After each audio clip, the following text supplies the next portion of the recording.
I am joined by Mary Fesenko. I hope I got that right. We did check, and I should know. But Mary, did I get it right?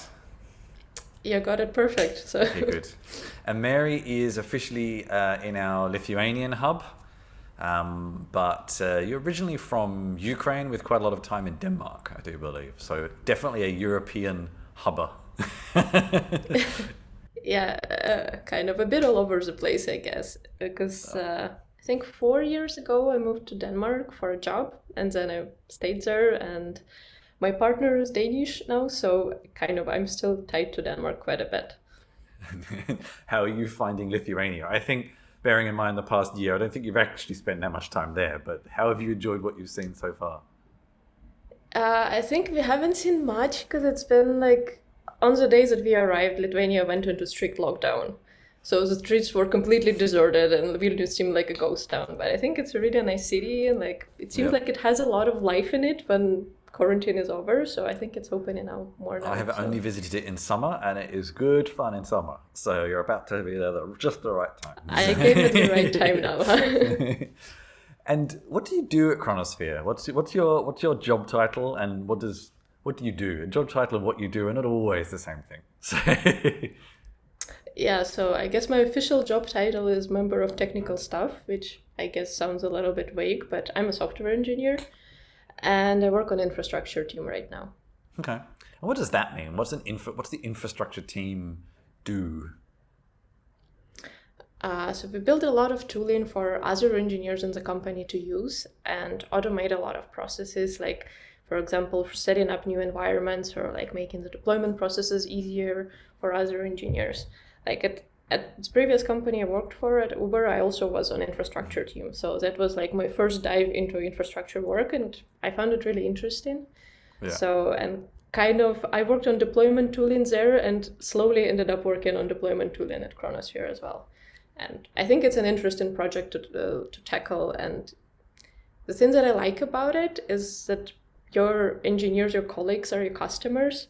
So I think it's really easy to get into the mindset, and understand what they want, and kind of just communication with them goes much easier. And yeah. So you came from Uber. Was Uber your last role?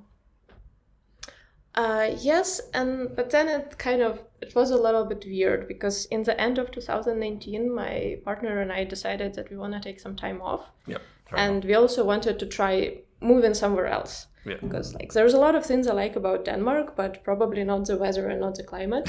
And we just wanted to try some warmer place. So we decided to take maybe like half a year off, maybe a year off, and travel in Asia and see how it goes, and maybe eventually get a remote job. End of 2019 was probably one of the worst times to do it. Yeah. Because we traveled for a couple of months and then pandemic started.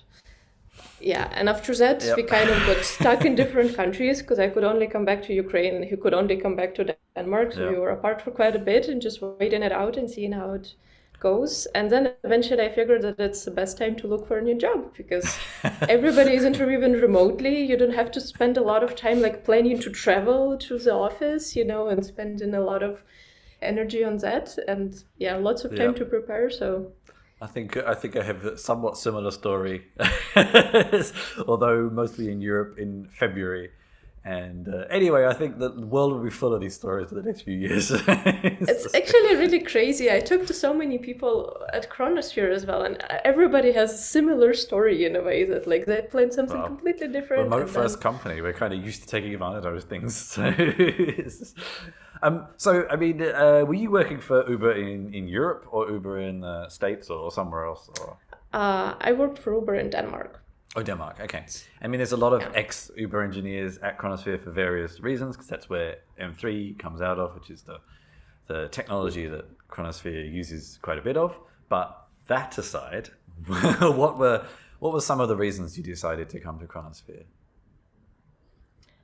Yeah, so I was looking for a job where I could eventually start working remotely. Like I didn't mind starting to work in the office, but kind of having an option because I still want to travel eventually when the world opens up. And I wanted an interesting and challenging project.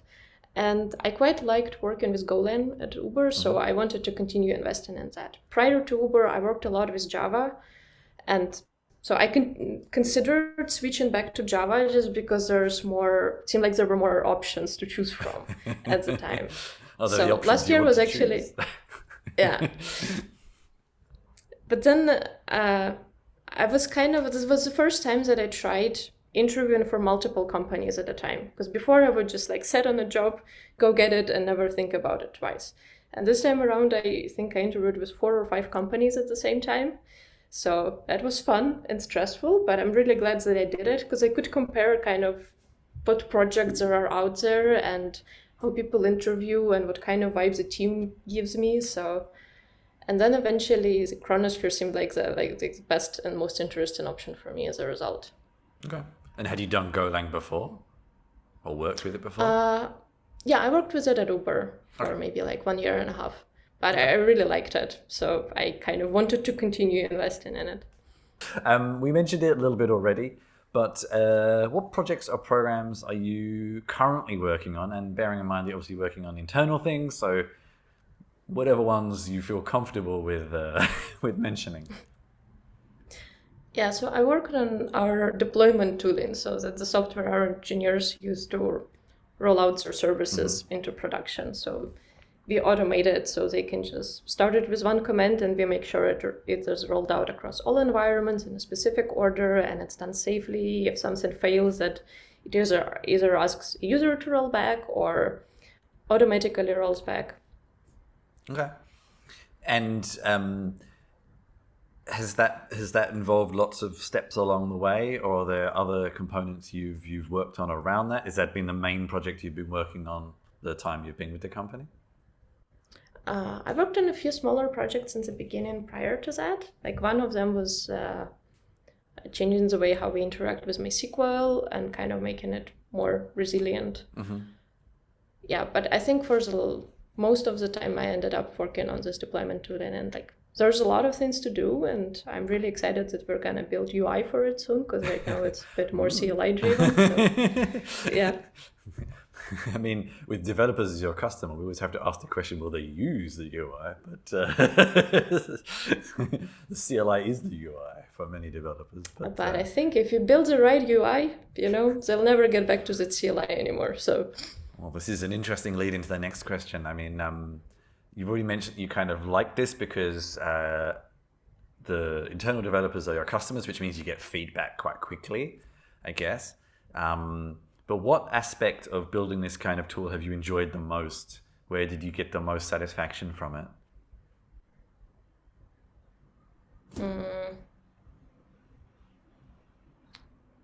Yeah, I think like getting feedback and just like always like the main motivator for me is knowing that what you build is important and is you're doing the right thing for the users. And I think on the previous job, I kind of didn't feel enough of that. And I missed a little bit, feeling like I have a customer. Because prior to Uber, I worked in like where we had like a more real life customers using some website or something like that.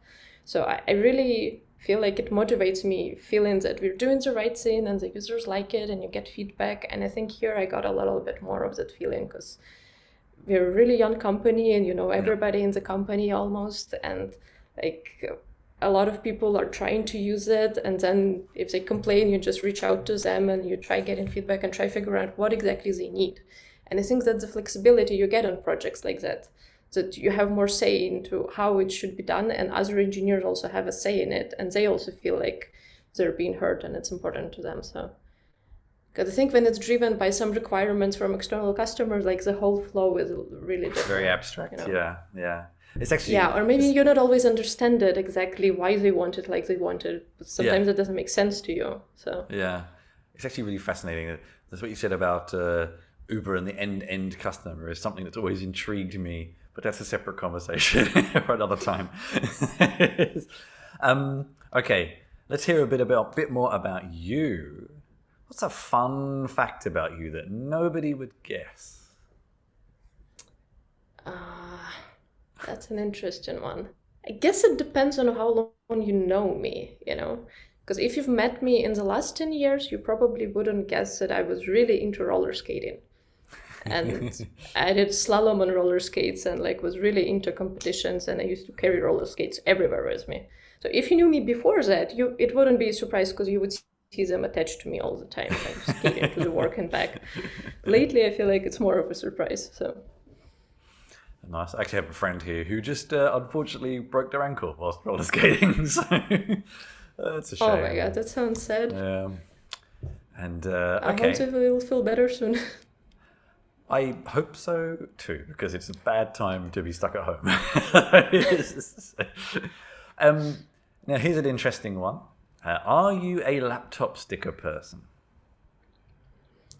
Probably not, but like this is the first time I actually have stickers on my laptop after joining Chronosphere. And what do you have? Yeah. I have Chronosphere stickers. I have the M3DB one with an owl, and then the Chronosphere one. I got them like in the beginning when I started working, and I thought they were really cute. So nice. I feel like that question is going to have to be finessed. So, like, apart from the company stickers. Yeah, I feel like I never got into the sticker thing that much. And I feel like I'm just a little bit obsessed about getting it perfect, and perfectly locating them. And you never have enough amount of stickers to build this perfect picture. So yeah, I've been collecting them and kind of preparing myself to sticker it up more. But yeah. Well, it's also been...